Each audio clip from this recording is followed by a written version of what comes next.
अस्सलामुअलैकुम वरहमतुल्लाहि वबरकातुहू। जैसे जैसे गर्मी बढ़ती है जिससे में पानी और नमकियात की कमी वाक़या हो जाती है, जिससे जिसम में कमज़ोरी वाक़या होना शुरू हो जाती है। रेडीमेड कोल्ड ड्रिंक की बजाय इमली आलू बुखारे का शरबत बनाकर ख़ुद भी इस्तेमाल करें और अपने मेहमानों को भी इस्तेमाल करवाएं। दोस्तों, मैं हूं नवीद अख्तर और मेरा चैनल बेस्ट मसाला जात आप देख रहे हैं। तो आज की रेसिपी में हम इमली आलू बुखारा का शरबत बनाने की तरकीब के बारे में बात करेंगे कि वो कैसे बनता है और 5 मिनट के अंदर कैसे जल्दी से जल्द हम बना सकते हैं। तो इमली आलू बुखारे के शरबत बनाने से पहले इसके चंद एक फ़ायदा जो मैं आपको बयान कर देता हूँ। तो दोस्तों, इमली आलू बुखारे का शरबत दिल के लिए बहुत अच्छा टॉनिक है। ये भूख को बढ़ाता है। हामला ख़वातीन की उल्टियों के लिए ये ज़बरदस्त है।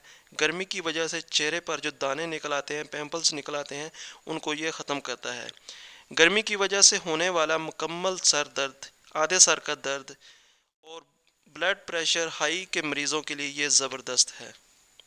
दोस्तों, ब्लड प्रेशर लो वाले अफराद, असाबी दर्दों वाले अफराद जिनका बीपी लो रहता है, इसको इस्तेमाल कम करें, बल्कि ना करें तो ज़बरदस्त है, क्योंकि इसका मजाज ठंडा होता है और मज़ीद ब्लड प्रेशर को ये लो कर सकता है। और ऐसे अफराद जिनके गले का मसला है, टांसिस हैं, गले में दर्द है, सीने की जकड़न है, वो इसको इस्तेमाल ना करें, क्योंकि इसमें सिट्रिक एसिड यानी तुरश होने की वजह से ये मर्ज़ में मज़ीद इजाफ़ा कर सकता है। तो दोस्तों, हम चलते हैं किचन की तरफ और सबसे पहले हमने ये एक बॉल लिया है और उसमें 100 ग्राम इमली और 100 ग्राम आलू बुखारा लिया है। ये अपनी ज़रूरत के मुताबिक आप कम या ज़्यादा भी ले सकते हैं। अगर आपने 2 या 3 गिलास बनाने हैं तो उसकी मिकदार ज़्यादा भी कर सकते हैं। अगर कम करनी है तो कम भी कर सकते हैं। अब इमली आलू बुखारे को हमने बॉल में डालकर 1 गिलास पानी उसमें ऐड कर दिया है। दोस्तों, इमली आलू बुखारे को कम से कम 5 से 6 घंटे के लिए भगोना लाजमी होता है। तो मैं इसको ये रात भर के लिए भगो देता हूँ ताकि इसके जो मुकम्मल इंग्रेडिएंट्स हैं वो इसमें डिज़ोल्व हो जाए। तो सुबह इंशाल्लाह ताला इसको देखेंगे कि इसकी क्या शेप है।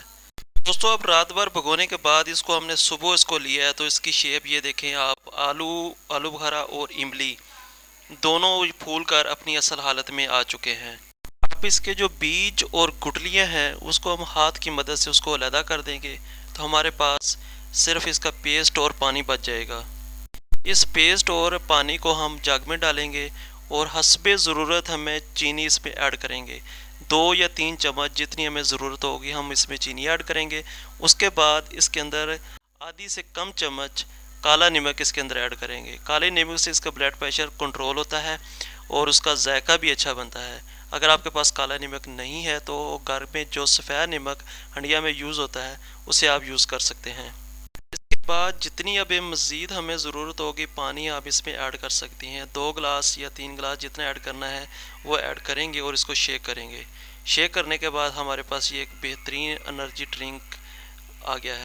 आप बर्फ़ ऐड करें और इसको नोश करें। इंशाल्लाह ताला ये एक बेहतरीन एनर्जी ड्रिंक है। इसको पीने के बाद आपको गर्मी में भी इसकी गर्मी की शिद्दत और हिद्दत महसूस नहीं होगी और अब बड़े इजी और कूल रहेंगे। तो इस तरह की लेटेस्ट वीडियो को देखने के लिए हमारे चैनल को आप लाइक कर दें और सब्सक्राइब कर दें और बेल नोटिफिकेशन को ऑन कर लें ताकि लेटेस्ट वीडियो आपको बर वक्त मिलती रहे। तो मिलते हैं इंशाल्लाह ताला नेक्स्ट वीडियो में। तब तक के लिए अल्लाह हाफिज़।